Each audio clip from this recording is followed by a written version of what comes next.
ఎంతోమంది ఇదే బాధకి గురి అయి ఉన్నారు. ఒకరితో ఉండడానికి ఇష్టపడనప్పుడు when they are not ready to be with someone ఎందుకని మనం రిలేషన్‌షిప్స్‌ని ఫోర్స్ చేస్తున్నాము? What is the use of that? అదే అన్‌టైడీ ఫుట్ ప్రింట్స్‌ని లోపలికి తీసుకెళ్తే, అదే ఫోర్స్‌ఫుల్ రిలేషన్‌షిప్‌ని ఎంకరేజ్ చేస్తే అది ఎంతవరకు సక్సెస్‌ఫుల్ అవుతది?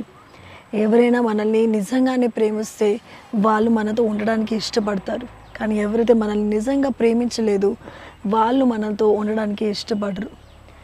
ఒకవేళ ఎవరైనా మిమ్మల్ని వదిలేసి వెళ్ళిపోయారు, ఒకవేళ somebody has broken your heart, ఒకవేళ somebody has really given a big wound to your heart, అలాంటి మనుషుల్ని వదిలేయడమే బెస్ట్.